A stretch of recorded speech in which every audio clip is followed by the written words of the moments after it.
रोज की तरह आज भी रानो चिड़िया ने अपने तंदूरी मोमोज का ठेला लगाया था। उसकी खुशबू इतनी लाजवाब थी कि दूर दूर से पक्षी खिंचे चले आते थे। तभी दो छोटे छोटे चिड़िया बच्चे उसके पास आकर बोले, दीदी, आपके तंदूरी मोमोज की खुशबू तो पूरे जंगल में फैल जाती है। जो ना खाना चाहे वो भी खिंचा चला आता है। जरा हमें भी एक प्लेट तंदूरी मोमोज दे दो। हाँ हाँ बच्चों, क्यों नहीं, अभी लगाती हूँ।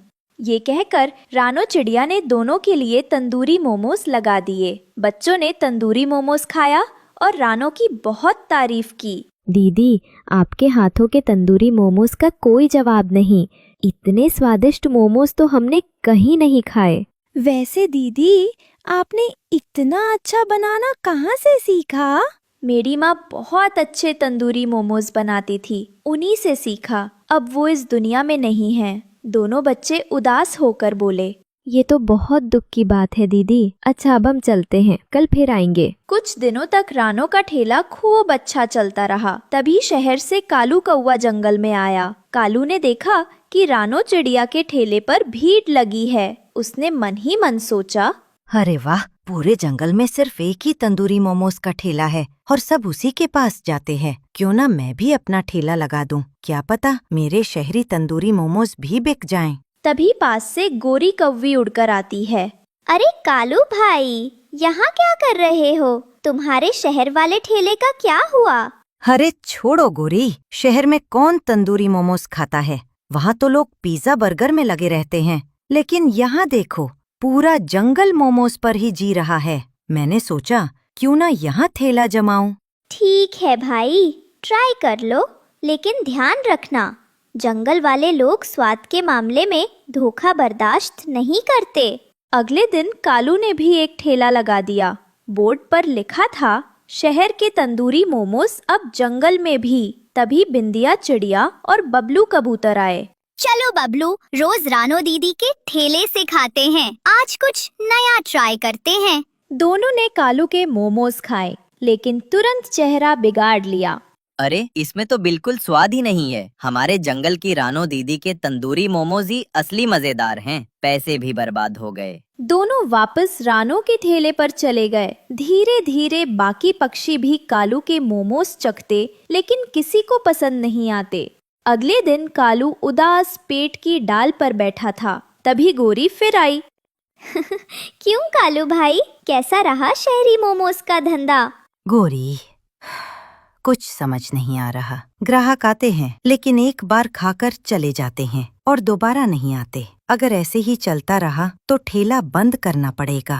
क्यों ना रानो दीदी के ठेले पर काम करो, वही असली ग्राहक खींचती है। तुम अगर उसके साथ काम करोगे तो फायदा भी होगा और सीखने को भी मिलेगा।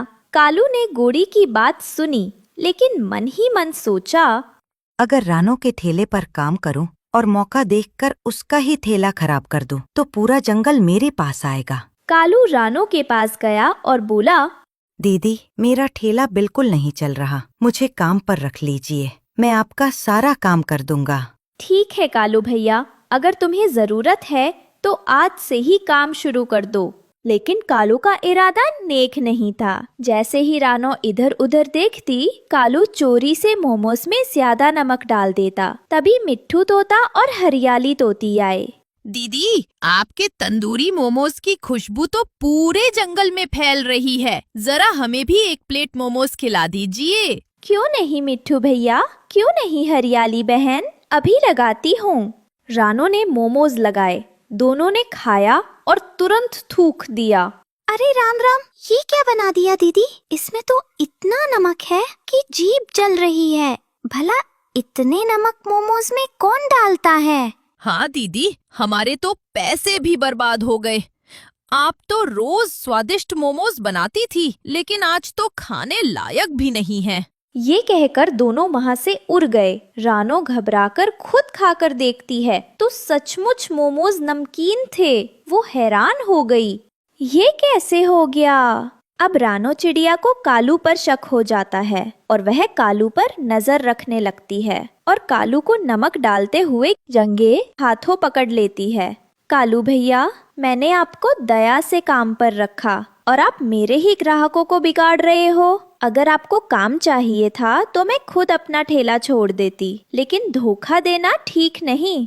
रानो ठेला छोड़ वहां से जाने लगी। यह सुन कालू रोने लगा।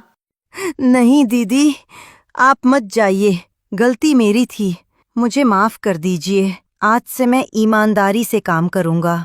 रानो ने उसे माफ कर दिया। फिर दोनों मिलकर ठेला चलाने लगे और जंगल के सारे पक्षी खुशी से तंदूरी मोमोज खाने आते रहे।